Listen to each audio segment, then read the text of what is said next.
ঝাড়গ্রাম জেলার গোপীবল্লভপুরে সিজুয়া গ্রামের শোকের ছায়া নেমে এসেছে। 42 বছর বয়সী ভারতীয় সেনা অমিরন জানা, যিনি পাঞ্জাবের ভাতিন্দায় কর্মরত ছিলেন, হঠাৎ অসুস্থ হয়ে পড়েন 13 জানুয়ারি ট্রেনে যাত্রা করার সময়। চিকিৎসার জন্য তাকে দিল্লির আর্মি হাসপাতালে ভর্তি করা হলে 14 জানুয়ারি তার মৃত্যু হয়। তার মৃত্যুতে পরিবার, সহকর্মী ও গ্রামবাসীদের মধ্যে গভীর শোকের ছায়া বিরাজ করছে। অমিরন জানান, স্ত্রী গোপীবল্লভপুর হাসপাতালের স্বাস্থ্যকর্মী এবং তিনি 2 ছেলেকে নিয়ে কলাইকুণ্ডায় থাকেন।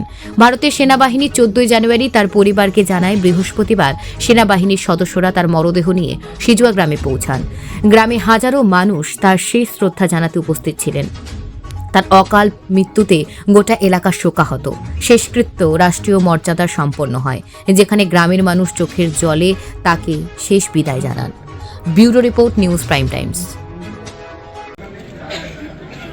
কিভাবে মারা গেলেন? নায়েব সুবেদার অমিরন জানা আমারই ছোটোবেলার বন্ধু। তো ভারতীয় সেনার এভিয়েশন স্কোয়াড্রনে উনি কর্মরত ছিলেন ফিরোজপুর ক্যান্টে। তো আমি কাল শুনতে পাই যে ওনার এরকম শারীরিক অসুস্থ হয়ে দিল্লির আর্মি বেস হাসপাতালে ভর্তি ছিলেন। তো ওখানেই ওনার শেষ নিঃশ্বাস ত্যাগ করেন উনি। তো এই সময় যেখানে ভারতবর্ষের আর সেনার খুবই দরকার, সেই সময় আমাদের কাছে এটা ওনার চলে যাওয়াটা একটা অপূরণীয় ক্ষতি।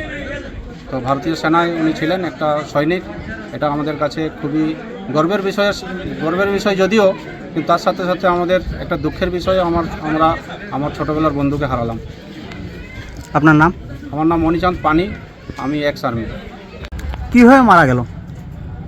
এটা একটা দুর্ঘটনা নয়, এটা সাধারণ, এটাতে ওনার অসুখ ছিল, সেই ইয়ের মধ্যে ট্রিটমেন্ট চলাকালীন উনি মারা গেছেন। কি বলবেন? বলা অমিরন সেনাপতি একজন খুব ভালো ছেলে ছিল, খুবই কর্মরত এবং শিক্ষা দীক্ষায় খুবই ভালো ছিল। এলাকায় নাম ছিল, টিউশন করতো, হঠাৎ চাকরি পায়, প্রায় 18 বছর চাকরি করেছেন। তারপরেই অসুখ আরম্ভ হয়, তো ট্রিটমেন্ট চলাকালীন উনি মারা যান। কতটা দুঃখিত এলাকা? দুঃখিত এই বাংলাদেশ এবং সারা ভারতবর্ষের একটা যুদ্ধ চলাকালীন যে একটা সৈনিককে হারালাম আমরা, তাই আমরা এলাকাবাসী খুবই দুঃখিত। আপনার নাম? সনাতন দাস। কি করে মারা গেলেন, কি শুনলেন? শুনলাম ওর শরীর অসুস্থতার কারণে উনি মারা গেছেন। কি বলবেন? চিকিৎসার জন্য।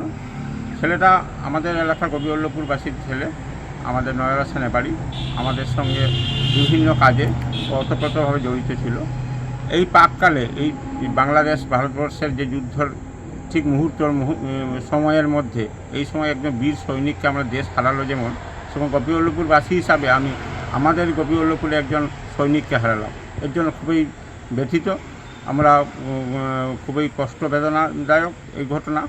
আর আজকে হাজার হাজার লোকের চোখের জলে গোপীবল্লভপুরবাসী পুরো আজকে একটা বীর সন্তানেরকে হারালো।